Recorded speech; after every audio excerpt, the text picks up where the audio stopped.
RKB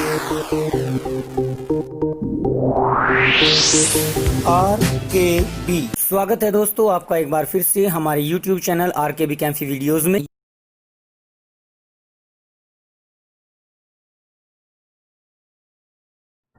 पिछली video में हमने आपको किसी तत्व के परमाणु क्रमांक और परमाणु भार के बारे में जानकारी दी थी और ये भी बताया था कि आवश्यक नहीं कि ये आपका दाईं ओर ऊपर की ओर ही लिखा रहे, इसको हम कुछ इस प्रकार से भी प्रदर्शित कर देते हैं, यानी जो ऊपर की ओर बाईं ओर भी लिखा हुआ है ऊपर सदैव द्रव्यमान संख्या लिखी रहती है। अभी मैंने यहाँ जब लिखा तब इसका परमाणु भार जिक्र किया और अब यहाँ पर मैं इसको बोल रहा हूँ द्रव्यमान संख्या। तो आखिर ये दोनों होते क्या हैं और इनमें डिफरेंस क्या होता है, यही हमारा आज का पहला टॉपिक है जिसको हम कहेंगे परमाणु भार और द्रव्यमान संख्या में अंतर। परमाणु भार एवं द्रव्यमान संख्या में अंतर।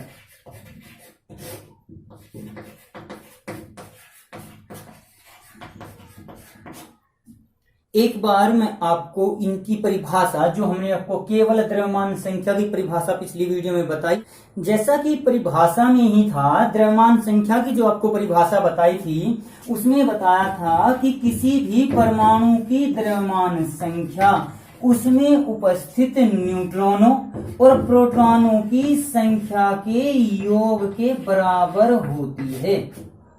केवल न्यूट्रॉनों और प्रोटॉनों की संख्या के योग के बराबर होती है द्रव्यमान संख्या। लेकिन अगर हम परमाणु भार की बात करें तो परमाणु भार अगर हम एक थैले में बहुत सारे पुस्तकें ले रहे तो हर एक पुस्तक का भार मिलाकर कुल भार के बराबर होगा। तो इसी प्रकार से परमाणु का भार उसमें उपस्थित न्यूट्रॉनों, प्रोटॉनों और इलेक्ट्रॉनों के कुल भार के बराबर होता है। ये होता है परमाणु भार और द्रव्यमान संख्या में अंतर।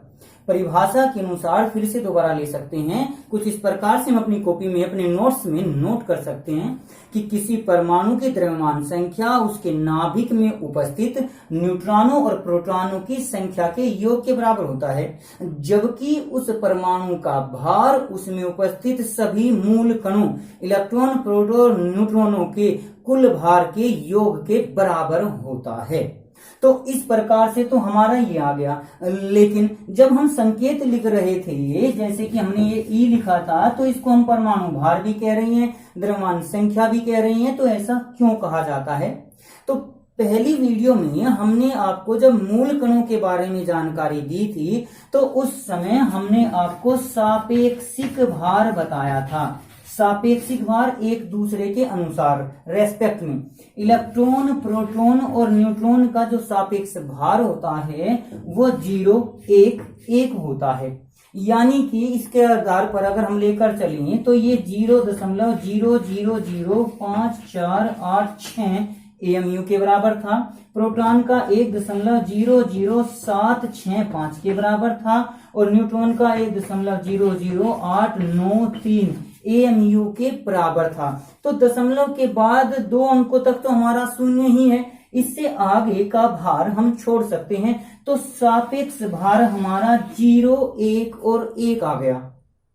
तो अगर हम इसके रेस्पेक्ट में किसी परमाणु का द्रव्यमान संख्या और भार निकालें, जैसे कि हमारा लेकर चलें सोडियम को ही लेकर चलें, सोडियम में हमारे प्रोटॉन होते हैं 11, इलेक्ट्रॉन होते हैं 11, न्यूट्रॉन होते हैं 12। तो यहाँ पर अगर हम द्रव्यमान संख्या की बात करें, इसकी कैलकुलेशन करें, तो वो 12 और 11 मिलाकर आपका हो जाएगा 23। लेकिन अगर हम इसका परमाणु भार निकालते हैं तो परमाणु भार में हम सभी इलेक्ट्रॉन, प्रोटॉन और न्यूट्रॉन का मान निकालेंगे। वो कुछ इस प्रकार से निकाल सकते हैं। सापेक्ष भार की तुलना में हम इसको पूर्ण रूपेण लेकर चलें तो यहाँ पर ये इलेक्ट्रॉन का भार था, ये प्रोटॉन का और ये न्यूट्रॉन का। तो यहाँ देखिए हमारे पास 11 इलेक्ट्रॉन हैं, तो ये हो जाएगा 11 गुणे 0.0005486 इसकी मल्टीप्लाई कर लेंगे। उसके बाद अगर हम प्रोटॉन के लिए लें तो प्रोटॉन हमारे हैं 11, तो ये हो जाएगा 11 गुणा 1.00765। और अगर न्यूट्रॉनों के लिए लें तो न्यूट्रॉन है 12, तो 12 गुणा 1.00893। जब हम इसको जोड़ेंगे तो कंप्लीट करने पर ये भी हमारा 23.00175 जो भी आएगा आप कैलकुलेट करके देख सकते हैं, जिसको हम लगभग 23 के बराबर लिख सकते हैं। ये 23.0 वगैरह आ जाएगा, तो पूर्णांक के रूप में हम इसको 23 लिख सकते हैं। और 23 हमारी क्या थी? द्रव्यमान संख्या थी। तो हम ये कह सकते हैं कि किसी भी परमाणु की द्रव्यमान संख्या और परमाणु भार एक समान लिया जा सकता है। होता नहीं है, लेकिन हम कैलकुलेशंस आदि से बचने के लिए इसको एक समान ले लेते हैं। तो 11Na23 से तात्पर्य हमारा यही है कि सोडियम का परमाणु क्रमांक 11, परमाणु भार या द्रव्यमान संख्या 23 होती है। इनमें एक अंतर और होता है, जैसे यहाँ ये देखिए, ये संख्या दशमलव के बाद भी होती है, तो ये सदैव अपूर्णांक के रूप में हो सकता है, पूर्णांक के रूप में हो सकता है, दशमलव संख्या के रूप में भी हो सकता है। लेकिन जो द्रव्यमान संख्या है, संख्या होने के कारण वो सदैव पूर्णांक के रूप में रहेगी। यानी हम कह सकते हैं द्रव्यमान संख्या सदैव पूर्णांक होती है। जैसे किसी परिवार में अगर हम बच्चों की बात करें कि किसी के 11 बच्चे हैं, 11 लड़के और 12 लड़कियां, 11 लड़की 12 लड़के हैं, वैसे इतनी संख्या होती नहीं है, लेकिन हम एक कैलकुलेशन के तौर पर वैसे आपको बता रहे हैं कि ये संख्या कभी कोई भी ये नहीं कहेगा कि मेरे पास 23.03 बच्चे हैं या 23.5, 23.5 बच्चे हैं, 2.5 बच्चे, आधा बच्चा, ऐसा तो नहीं होगा। या तो कंप्लीट होगा या नहीं होगा। तो सीधे रूप में हम कह सकते हैं कि परमाणु भार दशमलव संख्या के रूप में हो भी सकता है और नहीं भी, लेकिन द्रव्यमान संख्या सदैव पूर्णांक के रूप में ही होती है। तो इस आधार पर ये 3 पॉइंट हमने आपको परमाणु भार और द्रव्यमान संख्या में अंतर के लिए बताए। तो आप कभी भी कंफ्यूज मत होना। अगर ऐसा कोई संकेत मिलता है तो आप उसे परमाणु भार कह लीजिए, द्रव्यमान संख्या कह लीजिए, एक ही बात होगी। अब इस परमाणु क्रमांक और परमाणु भार से ही संबंधित हमारी कुछ अन्य परिभाषाएं हैं, जिनमें अब हम एक एक करके लेकर चलते हैं। जिनमें सबसे पहले आपका आता है आइसोटोप्स। आइसोटोप्स जिसको समस्थानिक भी कहा जाता है।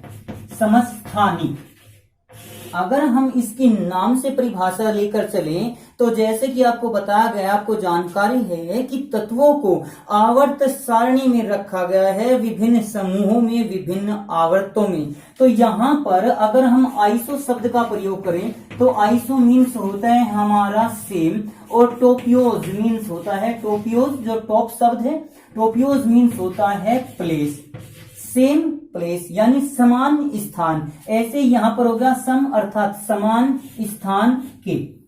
तो आवर्त सारणी में जो तत्व समान स्थान अर्थात एक ही स्थान पर रखे गए हैं उन्हें ही समस्थानिक कहा जाता है।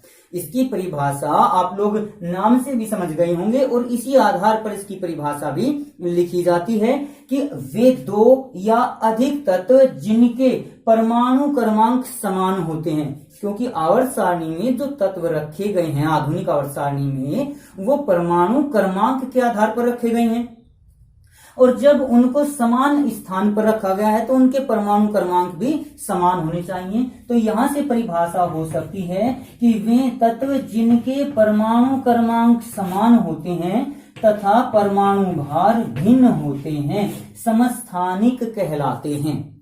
जैसे कि अगर हम हाइड्रोजन की बात करें तो हाइड्रोजन के 3 समस्थानिक होते हैं, 1H1 protium, 1H2 deuterium, 1H3 tritium. इसी प्रकार के ऑक्सीजन के भी ऑक्सीजन 8-16 और ऑक्सीजन 8-18 होते हैं। कार्बन के भी कार्बन 6C12 होता है, कार्बन 6C14 होता है। यानी इनके परमाणु क्रमांक तो समान हैं लेकिन परमाणु भार भिन्न भिन्न होते हैं। ऐसे तत्वों को ही हम समस्थानिक कहते हैं। अब अगला टॉपिक आपका आता है समस्थानिक की विशेषताएं, समस्थानिकों के गुण। एक ही रूप में हम इनको कह सकते हैं, गुण कह लीजिए, विशेषताएं कह लीजिए। तो इन विशेषताओं को अब हम पॉइंट वाइज लेकर चल रहे हैं, आपको हम पॉइंट वाइज बताएंगे, आप इनको अपनी नोटबुक में नोट कर सकते हैं। सबसे पहला पॉइंट अगर हम लेकर चले तो वो इनकी परिभाषा के आधार पर ही हो सकता है कि इनके परमाणु क्रमांक समान होते हैं, 2 या 2 से अधिक ही होने चाहिए। जैसे यहाँ पर 3 है, यहाँ पर 2 है, यहाँ पर 2 है, उदाहरण के रूप में आप लेकर चल सकते हैं। इनके परमाणु क्रमांक समान होते हैं 6। लेकिन आप लोगों ने जैसे पढ़ा है कि परमाणु क्रमांक किसी भी तत्व के प्रोटॉनों की संख्या के बराबर होते हैं, तो दूसरा पॉइंट आपका हो सकता है कि इनमें प्रोटॉनों की संख्या समान होती है। जब प्रोटॉनों की संख्या समान होती है तो परमाणु में जितने प्रोटॉन होते हैं उतने ही इलेक्ट्रॉन भी होते हैं। तो तीसरे पॉइंट में हम कह सकते हैं कि इनमें इलेक्ट्रॉनों की संख्या समान होती है। आप आगे आने वाली वीडियो में पढ़ेंगे कि इलेक्ट्रॉनों के द्वारा इलेक्ट्रॉनिक विन्यास लिखा जाता है। तो बाहरी कक्षा में जब इलेक्ट्रॉन की संख्या समान है तो इलेक्ट्रॉनिक विन्यास भी समान होगा, यानी आप नेक्स्ट पॉइंट कर सकते हैं कि इनमें समान इलेक्ट्रॉनिक विन्यास पाया जाता है या इनकी बाहरी कक्षा में इलेक्ट्रॉनों की समान संख्या होती है। तत्वों के जो रासायनिक गुण होते हैं वो इलेक्ट्रॉनों की संख्या पर निर्भर करते हैं, बाहरी इलेक्ट्रॉनों की संख्या पर। तो जब बाहरी इलेक्ट्रॉनों की संख्या समान होगी तो उनके रासायनिक गुण भी समान होते हैं। ये आपका नेक्स्ट पॉइंट हो सकता है। इसी प्रकार से अब अगर हम नेक्स्ट पॉइंट लेकर चलें तो वो आ सकता है भार के अनुसार कि समस्थानिकों के परमाणु भार भिन्न भिन्न होते हैं। एक पॉइंट लेकर चल सकते हैं आप, उदाहरण के रूप में ये दिखा सकते हैं।